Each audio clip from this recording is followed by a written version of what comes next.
PTSD is a pretty broad topic. I it's it's sometimes difficult for me to talk about it just because it's had both negative and positive influences in my life since I served in the military. But when I entered the military back in 1996, I went to the U.S. Military Academy.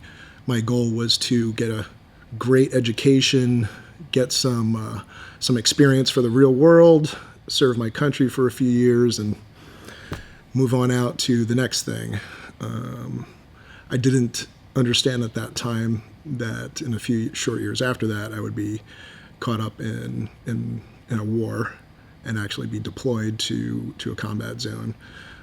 It just never entered my mind. I knew it was a possibility, but I didn't think that it was a certainty. And after 9/11, I found myself, on a plane shortly after heading to the Middle East to do training. We all knew where that was going to lead to eventually. And in 2003, I was part of the invading force into Iraq during the Iraq War. And up to that point, nobody I had trained with or had been with had actually been in a combat scenario or war. It was kind of one of those things that you train for your whole life. And, at that point in time, there weren't too many people who had actually been in combat. There were few skirmishes and brushes with war since the first Gulf War in the early 90s, but pretty much that whole generation of mine entering into the military back at the end of the 90s and early 2000 had no idea what war entailed or what it was like to be in combat. So when I did find myself in a foreign country in a combat scenario, it was pretty surreal for everybody, including myself. You kind of just took one instance at a time, one day at a time, to get yourself through it. But the last thing I thought was that after war, the real struggle would begin, and that's where PTSD comes into the conversation. I think most soldiers, when they get out of the military, whether they served in the Army, Navy, Air Force, or whatever, Marines, they're not thinking of PTSD. In fact, it's the furthest thing from their mind. They look at it as something that was, what they were doing as part of their job, and just, okay, move on to the next. And it's not usually until several years later where you start to really realize that things have changed.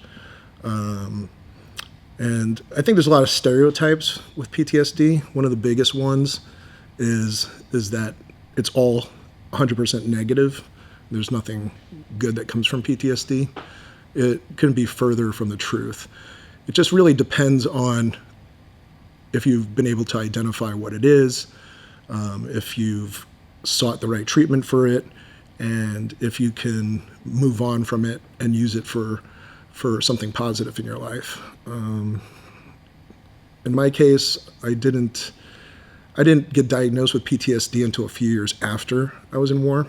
And, between coming back from combat and getting diagnosed with PTSD, there were a lot of things that it was a very frustrating time period because I didn't realize what was going on. I thought that, I was just being moody or, just had some personal issues that I needed to deal with on my own.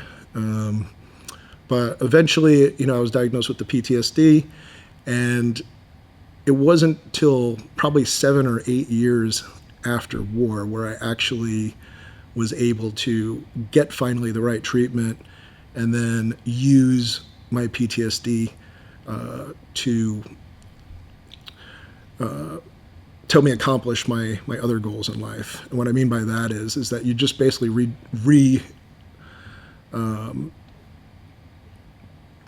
redirecting, the negative things into something positive.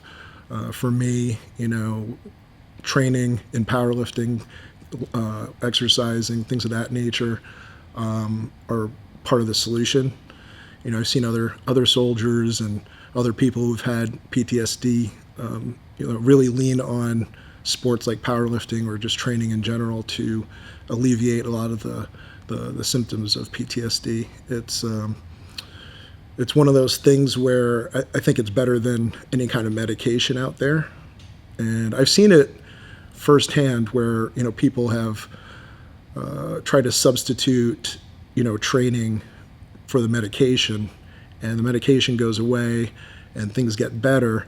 But for some reason or another, the training stops, and it's almost like seeing somebody relapse. So there's definitely a correlation to being in the gym, having goals, achieving those goals, having a good crew to train with that support each other.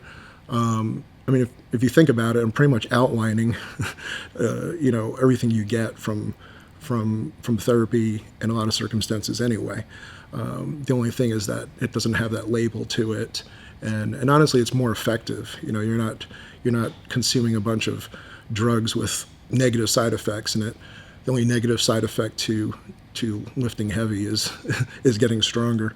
All right, guys, we've got a new limited edition drop, the original Mountain Dog tee that John Meadows had us design from the very beginning. So it's the first tee that he had made. Once again, this is a limited edition item, so when they're gone, they're gone. While I have your attention, you've seen me wear this one in a few podcasts to date. We've been holding back on it. This here, the 4-star tee, I think that's what we call it. It's on the website. New items, also under limited edition. Check out our shoulder saver pads. It's an easy way to do limited restricted range of motion exercises like board press that basically you just pop the pad on the bar, reduces the range of motion, pop it back off when you're done. Thank you guys for the support. Head over to elitefts.com.